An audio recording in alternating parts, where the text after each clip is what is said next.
नमस्ते दोस्तों। आज हम बात करेंगे एक छोटी सी चीज़ की जो लगभग हर रसोई घर में मिलती है, लेकिन इसके फ़ायदे शायद बहुत कम लोग जानते हैं। हाँ, हम बात कर रहे हैं काली मिर्च की। इसे ब्लैक पेपर भी कहा जाता है। आयुर्वेद में काली मिर्च को औषधि माना गया है। ये सिर्फ खाने का स्वाद नहीं बढ़ाती, बल्कि digestion, immunity, weight management, skin, hair और ब्रेन हेल्थ तक मदद कर सकती है। तो आज की वीडियो में हम इसी बात को जानेंगे, काली मिर्च के फ़ायदे, इसे लेने का सही तरीका और किन लोगों को इससे सावधानी रखनी चाहिए। तो चलिए शुरू करते हैं। दरअसल काली मिर्च होती क्या है? काली मिर्च को किंग ऑफ स्पाइसेस कहा जाता है। ये दिखने में आपको काले रंग की एक छोटी सी गोली जैसी लगेगी, जैसे कि कोई बीज हो, पर यह स्वाद में तीखी होती है। ये हल्की सी खुरदरी सी दिखती है। इसमें एक कंपाउंड होता है पाइपरिन, जो इसकी ताकत का मुख्य कारण है। आयुर्वेद में इसे अग्नि बढ़ाने वाली, कफ कम करने वाली और शरीर में पोषक तत्वों को एब्जॉर्प्शन को बढ़ाने वाली माना गया है। अब हम जानते हैं कि इसके फ़ायदे क्या हैं। अगर आपको ब्लोटिंग, गैस, हैवीनेस या स्लो डाइजेशन रहता है, बेसिकली आपको आपका पेट भारी लगना, कब्ज़ होना या पेट से रिलेटेड कोई भी आपको अगर समस्या हो, अगर आपको खाना पचने में दिक्कत हो, इन सब में काली मिर्च आपकी मदद कर सकती है। ये डाइजेस्टिव एंजाइम्स को स्टिमुलेट करती है, जिससे खाना बेहतर डाइजेस्ट होता है।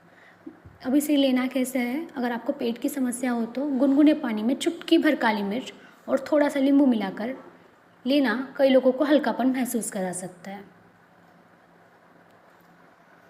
लेकिन हमें ये बात भी समझनी चाहिए कि इसे बहुत ज़्यादा मात्रा में आपको नहीं लेना है। इसके लिए आपको चुटकी भरी काली मिर्च का इस्तेमाल करना है। इसे आप दिन भर में 1 या 2 बार ले सकते हैं। अगर आप खाना खाने के तुरंत बाद लेना चाहे तो भी चलेगा, या खाना खाने से पहले, पर खाने के साथ मत लीजिएगा। अब हम बात करते हैं कि काली मिर्च को ट्रेडिशनल रेमेडीज़ में सर्दी ज़ुकाम के लिए भी इस्तेमाल किया जाता था। हमने सुना है हमारी दादी नानी इसे काढ़े के तौर पे इस्तेमाल किया करती थी। अब इसे कैसे लेना है कोल्ड रिलीफ और इम्यूनिटी के लिए? जब इसे आप अदरक, तुलसी और शहद के साथ लें तो आपके गले को आराम और कंजेशन में काम कर सकता है। उसके लिए आप काली मिर्च को बारीक कूट लीजिए। उसके लिए आपको 2 काली मिर्च लेनी है, उन्हें बारीक कूट लीजिए। अब इसमें थोड़ा सा अदरक, आपके पास अगर अदरक ना हो तो आप सौंठ का पाउडर भी ले सकते हैं।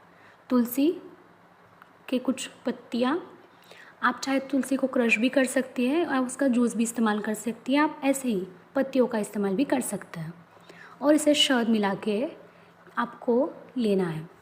ये आपको गले में आराम और कंजेशन कम करने में मदद करेगा।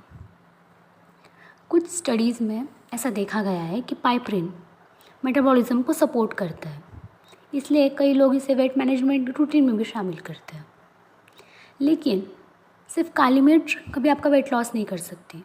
उसके साथ आपको हेल्दी डाइट, स्लीप और मूवमेंट भी बहुत ज़रूरी है। कहते हैं कि आप अगर सुबह उठते काली मिर्च को गुनगुने पानी में डाल के लेते हो, आपको उसे इस तरह से 21 दिन तक इस्तेमाल करना है, तो आपके वज़न में आपको बेहतर परिणाम मिलेंगे। आपके वेट लॉस जर्नी में आपको बेहतर परिणाम मिलेंगे, लेकिन साथ में आपको डाइट और मूवमेंट भी उतना ही ज़रूरी रहेगा।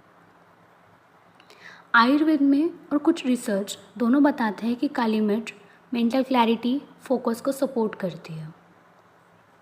जब डाइजेशन अच्छा होता है तो एनर्जी और मूड पर भी असर दिखाई देता है, क्योंकि कहते हैं हमारी जो तकरीबन सारी बीमारियां होती है वो हमारे पेट से, हमारे पाचन से शुरू होती है और उस पर ही काम करती है काली मिर्च। तो ये आप इनडायरेक्टली ये आपकी हीलिंग जर्नी में आपको बहुत हेल्प करेगी। कभी कभी हीलिंग बहुत बड़ी चीज़ों से नहीं, रोज़ की छोटी आदतों से शुरू होती है। इसलिए काली मिर्च का इस्तेमाल आप अपने रोज़मर्रा की ज़िंदगी में करना शुरू कीजिए। अब स्किन और हेयर के लिए हम इसे कैसे इस्तेमाल कर सकते हैं? काली मिर्च में एंटीऑक्सीडेंट्स पाए जाते हैं जो शरीर को फ्री रेडिकल से बचाने में मदद करते हैं। इनडायरेक्टली इसका असर स्किन ग्लो और हेल्थ पर भी दिख सकता है। अब ओवरऑल न्यूट्रिशन और डाइजेशन बेटर होने के लिए हमें काली मिर्च को किस तरह से लेना है? सिंपल तरीके से ले सकते हो। आप इसे सूप में डालिए, हर्बल टी बनाइए जैसे हमारी दादी नानी काढ़े बनाती थी, हल्दी के दूध में, क्योंकि हल्दी का दूध तभी असर करता है जब उसमें काली मिर्च हो। उसके क्यूब में कंटेंट को काली मिर्च एब्जॉर्ब करने में बहुत मदद करती है। सलाद में डाल के ले सकते हैं या छाछ में ऊपर से ले सकते हैं। दिन भर में बहुत ज़्यादा मात्रा में लेने से आपको एसिडिटी या इरिटेशन हो सकती है, इसलिए मैंने पहले ही बोला कि आपको दिन भर में 1 या 2 बार बस। किन लोगों को इससे सावधानी रखनी चाहिए? अगर आपको सीवियर एसिडिटी, अल्सर्स या कोई मेडिकल कंडीशन है, बिकॉज काली मिर्च की तासीर हल्की सी गर्म होती है और वो तीखी भी होती है स्वाद में, तो इसलिए अगर आपको सीवियर एसिडिटी या फिर अल्सर, आपको मुंह के छाले या पेट में छालों की दिक्कत है, गले में छालों की दिक्कत है या अगर कोई सीरियस मेडिकल कंडीशन है, तो इसे नियमित सेवन से पहले डॉक्टर की सलाह लेना बहुत ज़रूरी है। और किसी भी चीज़ों को एक्सेस मात्रा में लेना शरीर के लिए कभी अच्छा नहीं होता। प्रकृति ने हमें कई हीलिंग चीज़ें हमारे आसपास दी है, बस हमें उन्हें समझकर सही तरीके से अपनाना है। अगर आपको ये वीडियो हेल्पफुल लगी हो, वीडियो को लाइक करें, शेयर करें और ऐसे ही वेलनेस, योगा, मेडिटेशन और आयुर्वेद से जुड़े वीडियोस के लिए चैनल को सब्सक्राइब करें। और आप रोज़ काली मिर्च का इस्तेमाल कैसे करते हैं मुझे कमेंट्स में ज़रूर बताइए। Thank you.